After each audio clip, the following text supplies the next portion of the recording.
Recently, on Juneteenth, the National Spiritual Assembly of the Baha'is of the United States wrote a letter to the American people addressing racial justice, and I want to share a few excerpts from that letter. First, to create a just society begins with recognition of the fundamental truth that humanity is one. But it is not enough simply to believe this in our hearts. It creates the moral imperative to act and to view all aspects of our personal, social, and institutional lives through the lens of justice. It implies a reordering of our society more profound than anything we have yet achieved. And it requires the participation of Americans of every race and background, for it is only through such inclusive participation that new moral and social directions can emerge.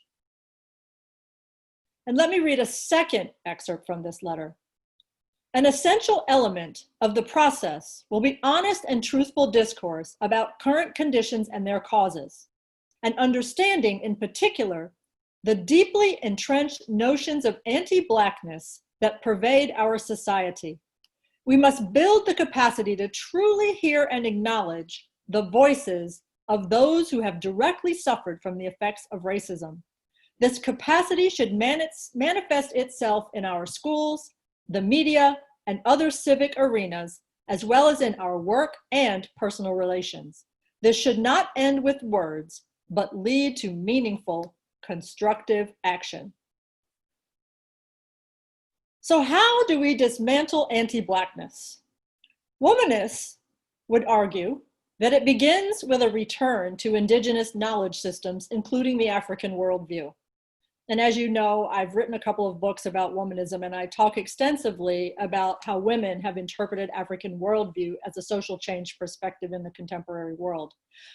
In these indigenous knowledge systems and worldviews, humans, nature, and the spiritual realm coexist as deeply interconnected protagonists in a highly dynamic reality. So all three of them, humans, spirit world, and nature, are constantly intertwined, interacting, and influencing each other. In such a reality, culture is wealth, comprised of metaphysical and material knowledge, cultural and social practices, going back generations, yet deeply engaged with the present, and a lived relationship with the natural ecosystem. There is no deficit view about difference. Rather, there are notions of ever-widening circles of inclusion. So this is also a kind of solution for anti-blackness, as well as all other forms of race-based devaluation.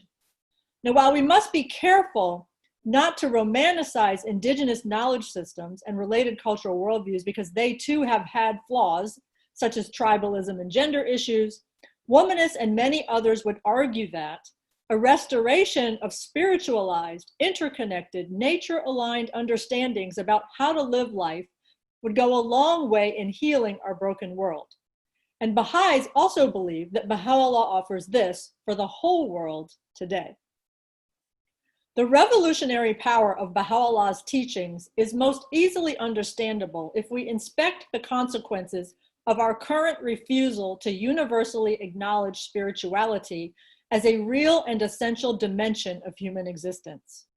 The modern world and postmodernity are both built on a foundation of rejecting or distancing ourselves from spirituality. This foundation is collapsing because it is not real.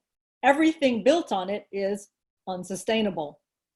Indigenous knowledge systems worldwide, including the African worldview, are all built on recognized interconnectedness and interdependence between humans, nature, and the spirit world. Coloniality, on the other hand, as a dimension of both modernity and postmodernity, has suppressed and overwritten these sustainable knowledge systems with a despiritualized knowledge system that is unsustainable.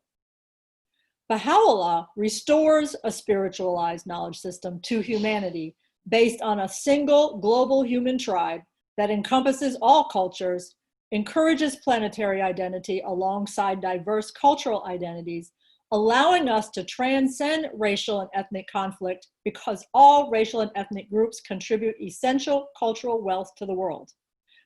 Race is not culture. Race is fragmentation. Race is separation. Race is I'm up, you're down, I'm human, you're not. The very essence of disunity. Baha'u'llah brings unity.